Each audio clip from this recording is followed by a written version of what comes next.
In a rapidly evolving international development, a temporary pause has been reached in escalating tensions between the United States and Iran, offering a momentary sense of relief following days of heightened uncertainty and strong rhetoric. According to official statements, a potential pathway toward a broader agreement has emerged, although the situation remains fluid and contingent on several critical conditions being upheld by both sides. At precisely 1832 Washington time, United States President Donald Trump made a public announcement through his social media platform, stating that both the United States and Iran were, in his words, very far along in discussions toward what he described as a definitive peace agreement. In the same message, the president confirmed that he had agreed to a 2-week ceasefire period. This pause, he indicated, would allow both parties the necessary time to continue negotiations with the aim of reaching a more permanent resolution. This announcement came just ahead of a significant deadline set by the United States administration.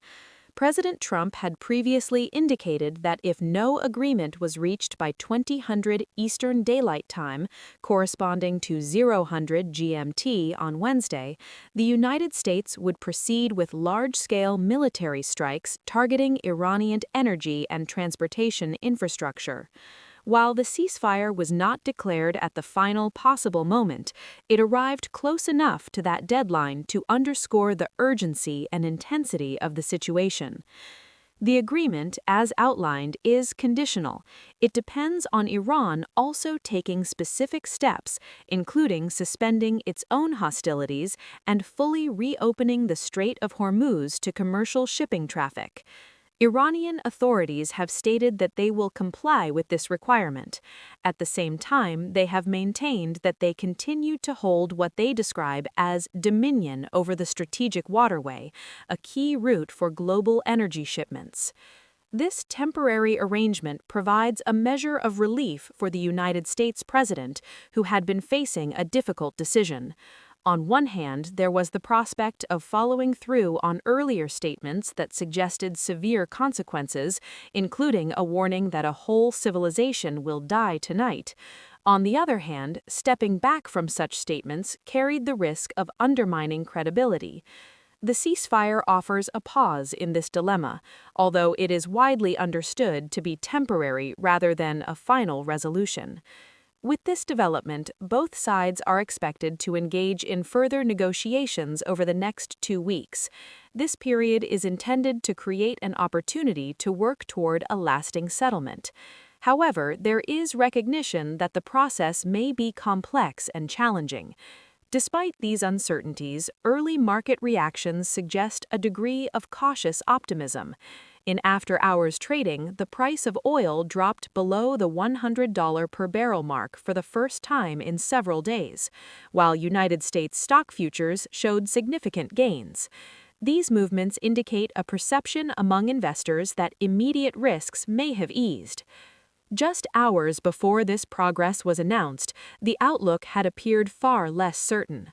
On Tuesday morning, President Trump issued a stark warning regarding Iran, stating that its civilization could face destruction never to be brought back again. The impact of such statements remains unclear, particularly in terms of whether they influenced Iran's willingness to accept a ceasefire, after previously rejecting similar proposals. What is evident, however, is that the language used in recent days represents a notable departure from typical presidential communication. The remarks, including earlier statements made on the same social media platform, have drawn attention for their intensity and tone. Observers note that such declarations are unlike those made by modern United States presidents in comparable situations. Even as discussions move forward, there are broader questions about how these developments may shape international perceptions. The events surrounding the conflict, along with the language used by leadership, may have lasting implications for how the United States is viewed on the global stage. Domestically, the president's statements have prompted swift reactions from political leaders. Members of the Democratic Party were quick to voice strong criticism following Tuesday's remarks. Some went further, raising concerns about the president's ability to lead. Congressman Joaquin Castro stated publicly that the president was not fit to lead, while Senate Democratic leader Chuck Schumer warned that those who did not support efforts to end the conflict would bear responsibility for its consequences.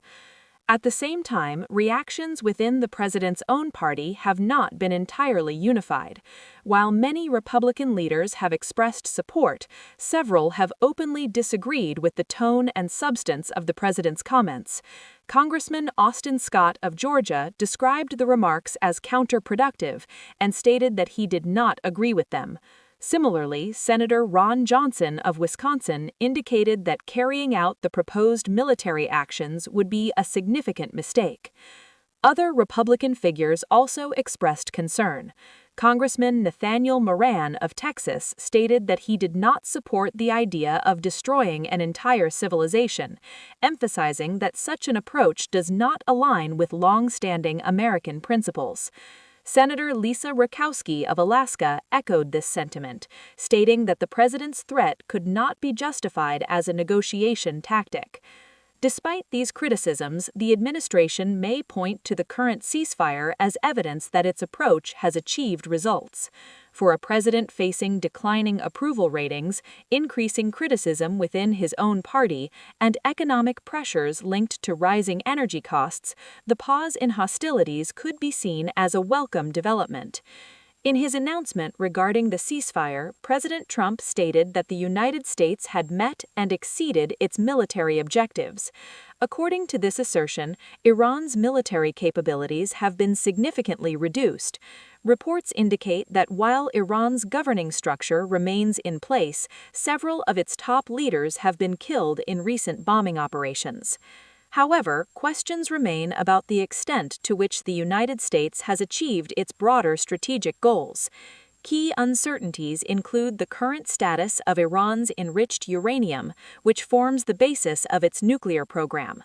Additionally, Iran is believed to retain influence over regional groups, including Houthi forces in Yemen. There are also ongoing considerations regarding control of the Strait of Hormuz, even if Iran proceeds with fully reopening the passage without imposing conditions such as tolls. Recent developments have highlighted its capacity to influence activity in this critical region. Following the ceasefire announcement, Iranian Foreign Minister Sayed Abbas Araghchi issued a statement indicating that Iran would halt what he described as defensive operations. He also confirmed that safe passage through the Strait of Hormuz would be permitted, coordinated with Iran's armed forces. Furthermore, he stated that the United States had accepted what he referred to as the general framework of Iran's 10-point plan. This framework reportedly includes several significant conditions, including the withdrawal of United States military forces from the region, the removal of economic sanctions on Iran, compensation for damages related to the conflict, and recognition of Iran's control over the Strait of Hormuz. At this stage, it remains unclear if these terms will be agreed upon, highlighting the complexity of the negotiations ahead. For now, the ceasefire represents a pause in what had been an increasingly tense situation. While it may be viewed as a partial political success for the United States president, it is not a final resolution. The coming days will be critical in determining whether this temporary agreement can evolve into